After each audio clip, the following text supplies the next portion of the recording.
The max effort method I put back into my training a couple years ago. You know, I was all bodybuilding training for many years, but I put it back into my training not so much from a strength standpoint, but from a joint stability and structure standpoint. Is max effort training helps to develop intermuscular coordination, intramuscular coordination. Basically, it teaches you, how to coordinate, how to stabilize and move heavy weights, how to stay coordinated with those weights, as well as how to have everything to synchronize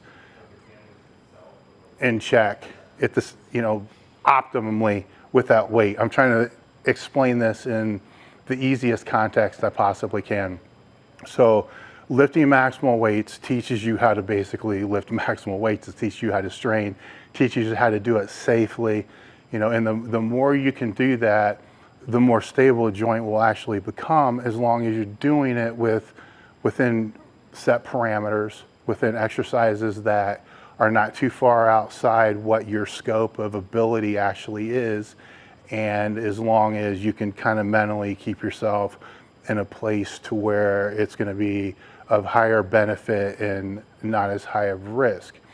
With the degenerative issues that I have, max effort training it's an asset when used correctly. So I'll discuss how I do that and how I've done that over a period of time. It's not a matter of just working up and maxing out. It's a little bit more complex than what that is. The dynamic effort method, on the other hand, I really use that for two reasons now in my training. And I'm not speaking from a powerlifting or any other kind of strength standpoint, just from my own type of training. I use it for conditioning, and I use it to help build the maximal strength or my rate of force development. At 50 years old, I'm probably not going to increase my rate of force development by a whole hell of a lot, but I can keep it from decreasing. And I can tell when I don't move weights very fast compared to when I do move weights pretty fast. If there's a continuum, and I've explained in seminars before, strength athletes usually fall kind of somewhere in the middle, but on the far end, you're going to have people who are, very, very strong, and on the other end, people who are very, very explosive. I was on the side of being very, very explosive. So when it came to max effort work, I sucked. I would get beat by people who were 200 pounds weaker than I was on certain exercises or on the main list when it came to competition day. But when it came to being in the gym, I destroyed them, or in the meet, I destroyed them. I got that backwards. I would beat them in the meet, but in the max effort exercise, they would kill me by 200 pounds while squatting 200 pounds less than I did. I was able to produce more force. They couldn't hang with me on the dynamic squat day. So I fell more on that end. So I was faster than I was strong. And that's still kind of the case now, but it's starting to come a little bit more into the center. All that aside, there's other resources on the site that you can look at that explains this in more detail. Just, search elitefts.com, dynamic effort method, elitefts.com, max effort method. You'll have more resources than you know what to do with. We've been putting shit out about this for 20 years. So the questions that I've been asked in regards to this series is how I utilize these methods for the time period that it's been there. And some people have seen some of the lifts that were posted on my Instagram, which are, the heavier max effort lifts, and they just assume that they just kind of fucking came out of nowhere. And that's not the case. Every one of those was actually trained for. A couple were actually deloaded and then peaked for as well. So I need to step all the way back to the beginning. When I first started training, after, basically being released to be able to train, I couldn't do dynamic work. I couldn't do max effort work, with any skill whatsoever, but I still did it. So at that point in time, and this is just a quick background before I get into what I did when I started working with John. From that point, it was just a matter of let's get to 135 to where I can do that for 8 to 10 sets of 2 on the box squat high. I always squat either parallel or a couple inches high. I do that because I've had both hips replaced, and while I'm not going to say it's that it's bad to squat deeper than that, I'm also going to not say it's good. So that's where I draw the line, is it parallel. So if everything feels really good, that's where I go. If not, then I'll take it up a little bit higher. It's not like I'm going to go fucking compete in a box squat with a yoke bar. So it's all based upon just developing the absolute strength. So before getting into this, the overreaching objective of what I'm actually training for, which I never share typically with anybody, is I won't really train for anything unless I know where I want to be in 2 years. And then I work back from that.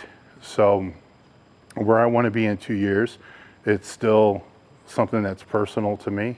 You know, I'm not one that goes around, you know, sharing goals and all this other stupid shit. I keep them to myself. Then once it's achieved, I'll let you know if it's achieved. You know, if it fails, whatever. I don't think public accountability does a fucking thing. But I'm working back from 2 years. So now I'm 6 months into that, and I would say I'm where I need to be at a 6-month point. I'm not too far ahead, and I'm not behind. So there's really no need to really change, you know, what's going on at this point. So I had to get to a point to where I could just train. So being able to get to that 135, you know, across the board, like I talked about before, was important. So without that, you can't do shit. You can't recover. And being able to, you know, walk and move and be able to get the blood to circulate and to recover was an important aspect as well. So once I got to the point where I could actually begin to train, to start to train, to get ready to actually train, if that makes sense. You know, it's, to me, a starting line would be when you can actually start training for something with purpose. You know, everything before that starting line is getting you ready and getting your body ready to be able to handle the training that you're going to have to do to be able to train with purpose. So some of this that I'm going to cover crosses that line, kind of goes from shit into suck, you know, but not really getting into even good yet. So for me, what I've learned over the years, I can't just jump in and do standard West Side dynamic effort weights. I'm not in the condition to be able to do that. I can't do straight full max effort work because my joints are not in condition to do that. My body's not in condition to recover from that. So the last thing that you want to do, that I want to do, is to do heavy 3s and 5s instead of the singles. That's just fucking retarded. That's stupid. So if you can't do 1, then how is doing 5 at a high intensity going to be better on your body? It's actually worse. So when I got back into the gym, I still did the max effort work. It just wasn't heavy. It might have been 135, 185, and I'm talking squats. You know, the bench, you know, I used the pink bar until I could bench 200 pounds, and then I kind of moved on from there. So it's still there. It's just controlling the tempo and controlling the rate to be able to know how much pain you can, train in that's still comfortable. So once I got through that crap, then the first series that I went through that was actually kind of worth a fuck was using a yoke bar on a 3-week wave for 8 sets of 2. Now, I wasn't in any position to be able to actually wave percentages, because percentages don't matter when you suck so bad that you're just shit. It makes no difference whatsoever. So I found a weight that was comfortable, that I was able to use, that was hard but not too hard. So say, for those people that use RPEs, let's say an RPE of like 4 or 5. For me at the time it was 275. for that 3-week wave. And the reason I use the yoke bar is I cannot get under a straight bar. So that's what I used. Now, that was the first wave. It's not really a wave because it's straight. It really doesn't do anything. It's just getting used to being able to do the sets and being able to get through the training. At that point in time, my rest periods were probably 2 minutes.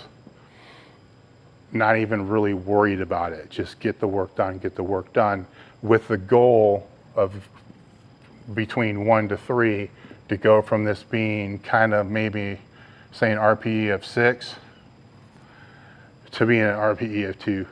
So by the time we're here, it's easy, it's simple. It really isn't that hard. And then go through and repeat again at 2 reps for the next phase.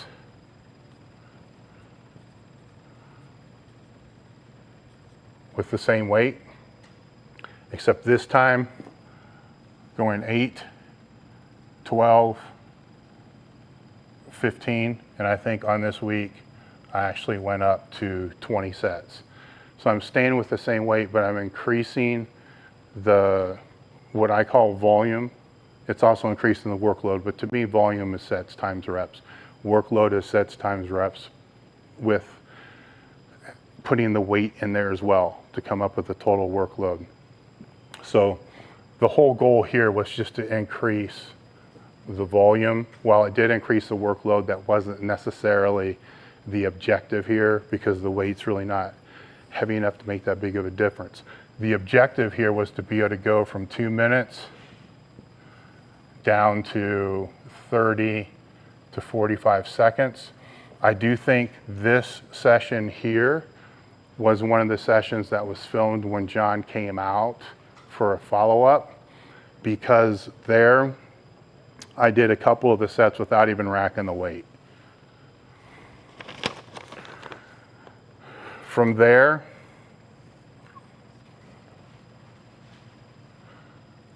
this is all dynamic again.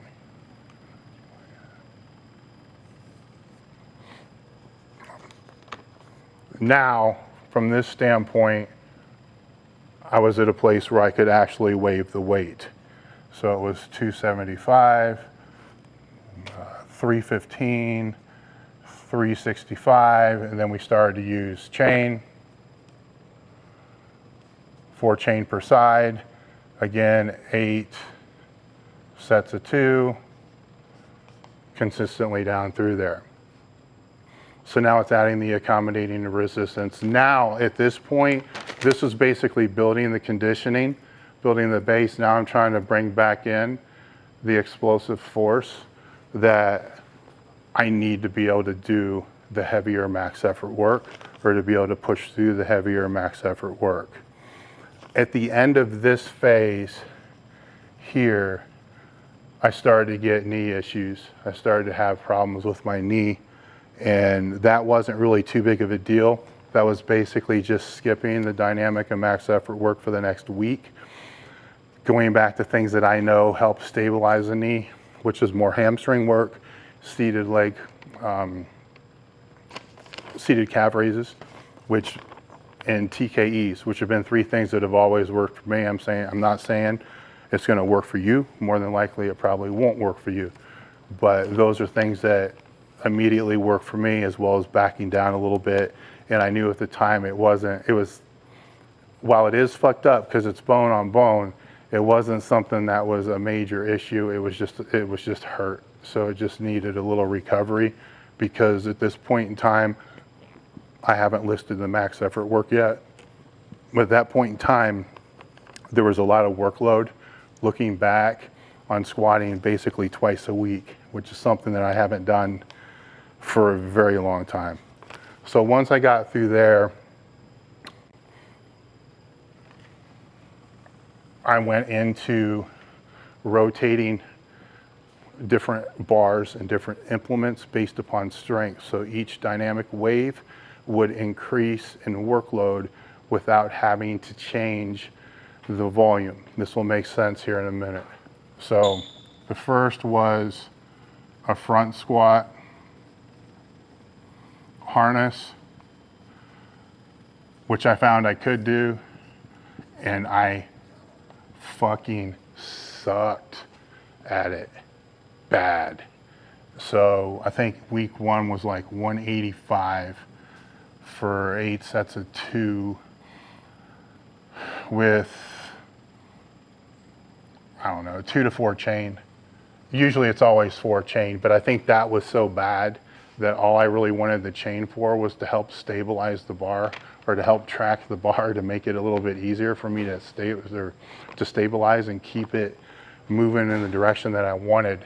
The next week, I think I was able to go maybe 245 and then 275 at that 8 sets of 2, 8 sets of 2 and the same chain.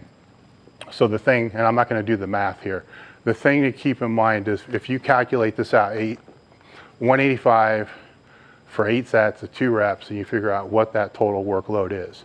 Again, I'm not going to do it. I'm just going to throw some bullshit number out there as an example. Let's say we're going, here I am trying to figure it out. 400, 4 times 8. Let's say, 3,200 pounds. Just, again, don't bust my ass on the math. I'm not fucking trying to figure this out for real. But any 32, 34, 3,600 pounds as far as workload. All right, that's where my concern was on the workload, because I'm coming back from kind of learning a lesson there that I can't push that hard, that frequently, and need to build it up slower. From this, I went to the yoke bar, which I'm way stronger at the yoke bar than I am the front squat harness. So with this one, it went 275, 315, 365,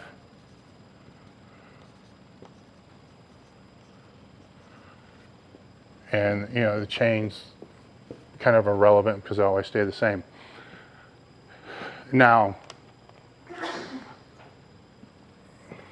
so 3 times 2, 6 times. So now let's say we're going, 4,800, 5,000, 5,500 workload. Okay, so I'm increasing the workload throughout each phase. The next one was the spider bar, which I'm actually the best at.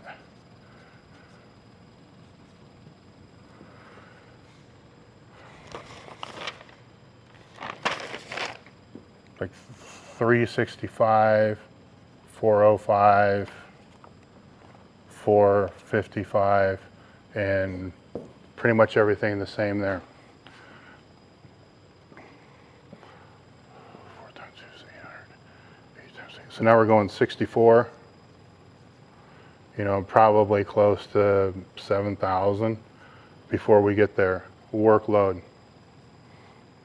Now here's the important part of this is if I was to take my 1 rep max here, my 1 rep max here, and my 1 rep max here, and break these phases out based upon a percentage, which I didn't do because I went on feel. I've been doing this long enough. I kind of know what it is.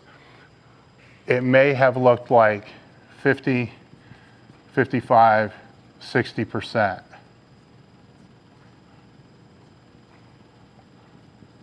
This, 50, 55, 60%.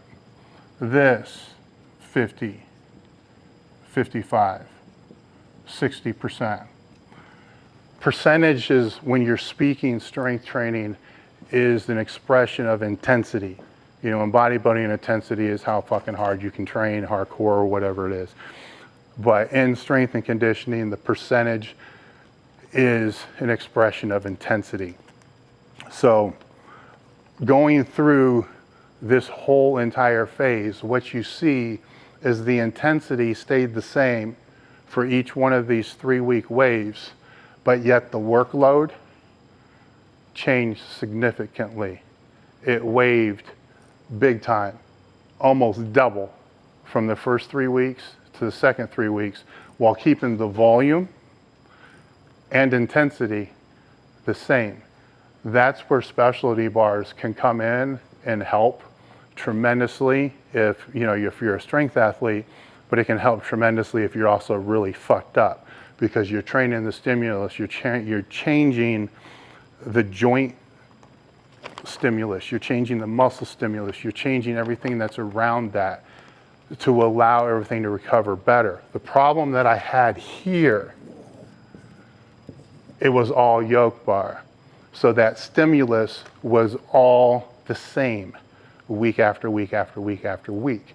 Here, it changed every 3 weeks. So I was able to get through that without fucking totally destroying myself or having any problems with that.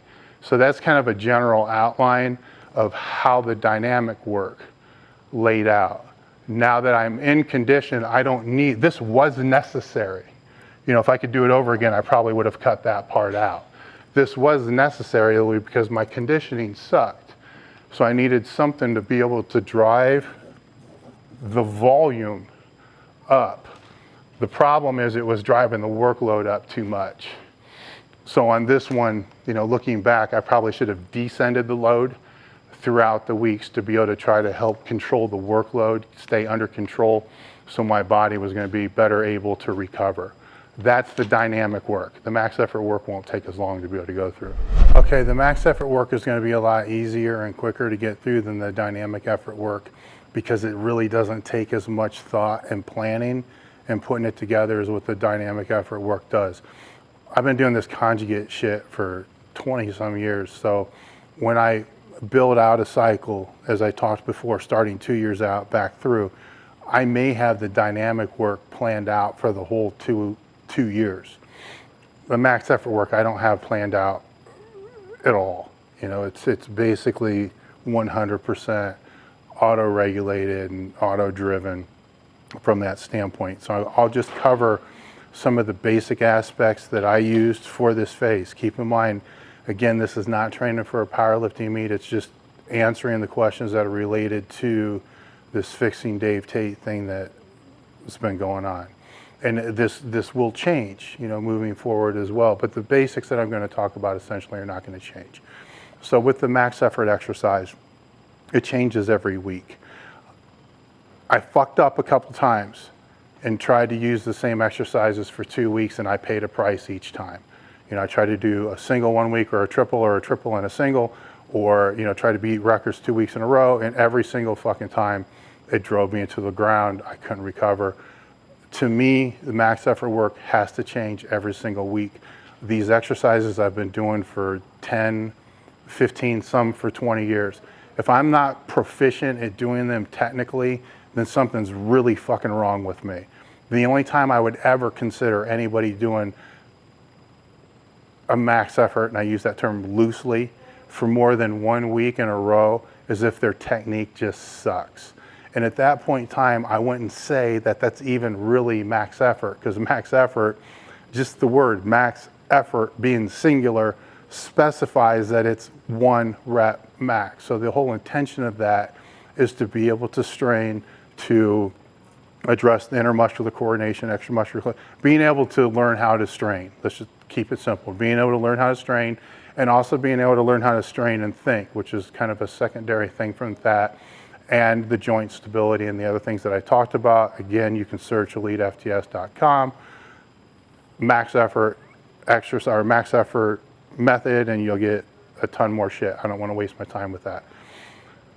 The exercises that I selected were based upon exercises I can do.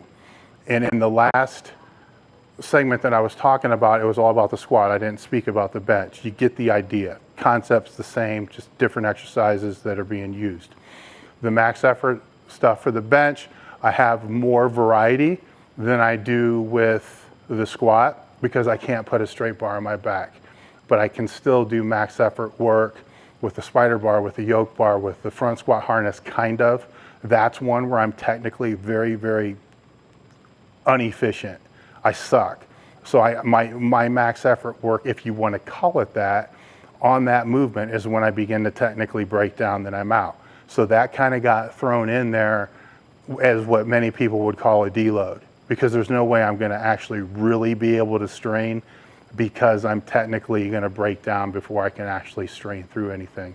The spider bar and the yoke bar were used predominantly, and I fluctuated on how I used them based upon straight weight plus chain, some chain, a shit ton of chain, a little bit of chain, bands. It changed all the time. Every week it was something different, and if it needed to back down, it went to the front squat harness, or it was a trap bar deadlift that was in there a couple times, and I think one time was a straight bar deadlift. So just the key thing is the movement changed all the time. That allowed me to be able to recover from the movement and to be able to handle the movement. Now, as far as how hard I was able to push or tempo, let's talk about tempo first. During the beginning part of the phase, I knew I wasn't going to be able to eccentrically control the weight very well. I was too fucking weak. So I purposely slowed the tempo down. That makes me weaker. So let's say I could have been able to squat 600 pounds with the safety squat bar. If I'm doing it half the tempo, then that automatically drops to 400 really quick. So then I still get that max effort straining, but it's being controlled because the tempo's lower. So I started the whole phase or the whole training with a slower tempo and built that tempo up when my speed work started to allow me to be able to produce the force, and the accessory training was allowing me to be able to stabilize the weight. Whenever you're trying to move heavy weight or lift heavy shit, you first have to be able to stabilize the force, then absorb the force, and then produce the force. So those are the things that I was working on there, was being able to stabilize the force. You know, if it was a squat on the pick, making sure I was holding for a couple extra seconds than I normally would, and then doing the movement, building the torso to be able to absorb that force. A lot of the exercises later in the programming that John had in there were also to help build and to absorb that force as well. And the bench, the same thing, holding it for a little bit longer at the beginning, at the end, to be able to take care of that aspect, controlling the tempo to help, you know, absorb the force. So that I meant stabilize the force in the last section I was talking about when you held it out. When I could stabilize and absorb, then I started trying to really fucking apply force with the max effort stuff when I stood up.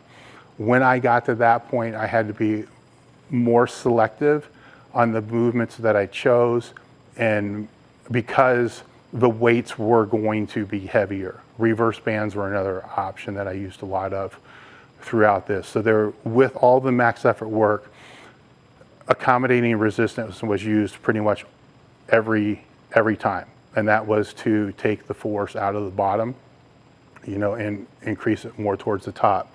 That works very well for me with chains. It doesn't work so well for me when it comes to bands. Bands beat the shit out of me. So it's, you know, my future with bands is to be determined. But with that aside, that's the exercise selection. So there's no way I can sit here and say, do this, do this, do this, do this, because first off, this isn't about you. It's about what I was doing. And secondly, your max effort exercises, if you're doing a conjugate program, you just need to be proficient at it. That's it, be good at the movement. If you're not good at the movement, stick with the same 5 or 6 movements until you're good at those movements. Just rotate those through, then expand. I mean, there's thousands of max effort exercises you can do. The key thing with the max effort exercise, and I think a lot of people get this a little confused, it isn't the fucking PR. It's straining and learning how to strain. Getting your body to strain is what's gonna make your absolute strength go up. That's the whole fucking idea here, is to get the absolute strength to go up. That straining is what's important, not the actual fucking weight on the bar. Good and bad days can change the weight on the bar, but the straining can still stay constant. So you still get the benefit of the max effort work. You can hit a PR and absolutely destroy the PR and never strain, yet you negated the purpose of the max effort work, because say it only ended up being 80%. I'm not saying you should fail. I'm saying that the weight should fall somewhere between 90, 95%, maybe a little bit higher, and you should strain. How to warm up for that? For me, it's going to be different than anybody else.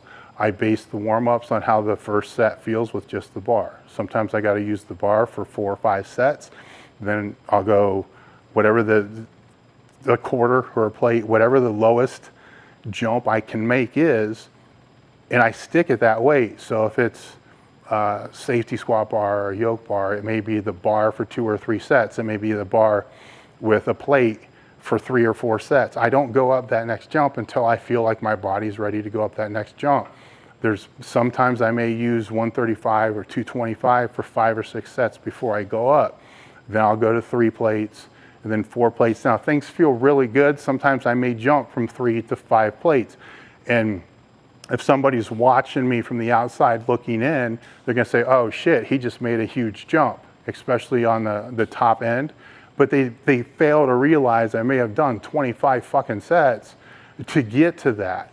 I just don't need that weight in between at that point because I'm primed, I'm ready, the weight's good, it's still within reason, and it's not so heavy that I'm gonna miss on that jump. You do still wanna build some kind of workload and work capacity with the max effort work, but it's a balance. You know, it's like I said, I've been doing it for a long time, so that's kind of the philosophy that went behind the max effort training. With the bench, the same type of thing. It just was floor press, shoulder saver press. I think I did a board press, you know, neutral grip bar, you know, different stuff like that, but the same general philosophy of changing through there. The one thing that I was asked as far as, you know, what made this harder for me from a programming standpoint is when working with John, I was pretty much given the parameters to, you can control the max effort work, you can control the dynamic work. And to be honest, I probably wouldn't have released those over to anybody else anyhow, because as I said in the very first part of this, I'm under the bar and I know my body well to know what needs to be done, you know, and sometimes you just need to pull out and not do that exercise that day. I don't believe that's something that can be programmed. I think that's something that you have to learn how to auto-regulate yourself over a period of time. And then once you know it, you have to trust it. The thing that fucked me up, if there was anything that was out there, is I couldn't focus on the weak points that I felt were there based upon the feedback that I'm getting from how I feel doing the max effort work and the dynamic work. You know, throughout the training phases so far, my hamstrings are fucking weak. You know, I can tell that. I can tell that because when the weights got, you know, super maximal, when they really started to get up in there, it was harder for me to sit down than it was to stand up. And that's not typical. To me, that's indicative of my hamstrings just fucking sucking. And my normal course of action would be put in more hamstring work, put it in the front of the workout, put it in the back of the workout. Usually it's in there at all time. So I'm not saying that's a bad thing, because, you know, what John was finding were other weak points that had to be addressed that aren't in the program to be able to drive my reverse band squat with the spider bar, because who really gives a fuck about that? You know, so that was a little frustrating from that standpoint. So that was a part that I missed in the very beginning of this, because I would feel these lists and be like, okay, I have to fucking do this, but I couldn't. You know, I had to do, you know, fucking glute bridges or whatever the hell was in the program that I was supposed to do. So could I have ended up doing heavier weights on the reverse band spider bar high box squat? Yes, most definitely. Does it matter? No, it doesn't matter, because it's still about just straining. It's not the weight, you know, it's the straining in the process of that.